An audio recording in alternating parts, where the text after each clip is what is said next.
সম্মানিত উপস্থিতি, আসসালামু আলাইকুম। ফাআম্মা মান সাকুলাত মাওয়াজিনুহু ফাহুয়া ফি ঈশাতির রাদিয়া ওয়া আম্মা মান খাফফাত মাওয়াজিনুহু ফাউম্মুহু হামিয়া।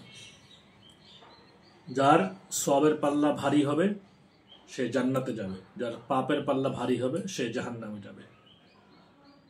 আপনার আমলনামা দাড়ি পাল্লা দিয়ে মাপা হবে, সেখানে যদি আপনার সওয়াবের পাল্লা ভারী হয় তাহলে আপনি জান্নাতে যাবেন, আর পাপের পাল্লা ভারী যদি হয় তাহলে আপনি জাহান্নামে যাবেন। আল্লাহু ওয়ালিউল্লাযিনা আমানু ইখরিজুহুম মিনাজ যুলুমাতি ইলান নূর। কোরআনে আছে, যারা ঈমান আনয়ন করে এবং সৎ কাজ করে আল্লাহ তাদের বন্ধু হয়ে যান। তখন আল্লাহর দায়িত্ব হচ্ছে আপনাকে যাবতীয় অর্থাৎ অন্ধকার থেকে আলোর দিকে নিয়ে আসা।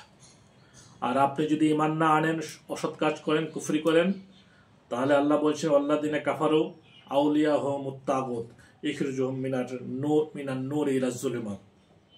নিশ্চয়ই যারা কুফরি করে তারা হচ্ছে শয়তানের বন্ধু। তখন শয়তান বলছে, তখন আমার দায়িত্ব হচ্ছে তাকে যাবতীয় ভালো কাজ থেকে বিরত রাখা, অর্থাৎ আলো থেকে অন্ধকারের দিকে নিয়ে আসা। অর্থাৎ আপনি ভালো এবং মন্দ দুটাকে আপনাকে বিচক্ষণতার সাথে আপনাকে বাছাই করতে হবে। আপনি কোন কাজটা করবেন, কোনটা কাজ করলে আপনার শয়তান বন্ধু হবে আর কোনটা কাজ করলে আল্লাহ বন্ধু হবে, আপনাকে সেইভাবে সিদ্ধান্ত নিতে হবে। তাই আমরা যদি মনোযোগ সহকারে আল্লাহর ইবাদতে মশগুল হই, ঈমান আনয়ন করে আল্লাহর ইবাদতের মশগুল হই, তাহলে আল্লাহ আমাদের বন্ধু হয়ে যাবে। আর একবার আল্লাহ যদি বন্ধু হয়ে যায় তাহলে তার পুরস্কারটা হবে অনেক বড়। তাই আমরা আল্লাহর বন্ধু হওয়ার জন্য যা কিছু করার প্রয়োজন সব কিছু আমরা করব এবং আল্লাহর পথে আমরা নিবেদিত হব, আল্লাহর পথে আমরা নিবেদিত হব। সম্মানিত দর্শক,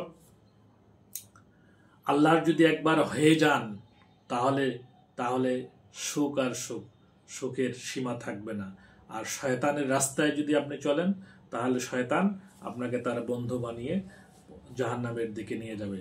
তাই আমাদের উচিত হবে আল্লাহর বন্ধু হওয়া, আল্লাহর কাজে নিবেদিত হওয়া, আল্লাহর দিকে ধাবিত হওয়া এবং সৎ কাজ করা।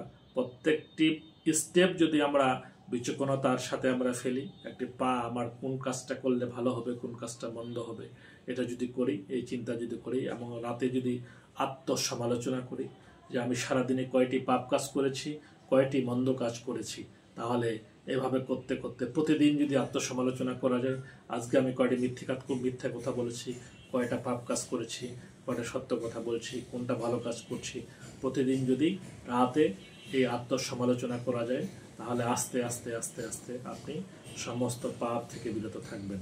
তাই আমাদের আল্লাহর কাজের পাশাপাশি আত্মসমালোচনা করা উচিত।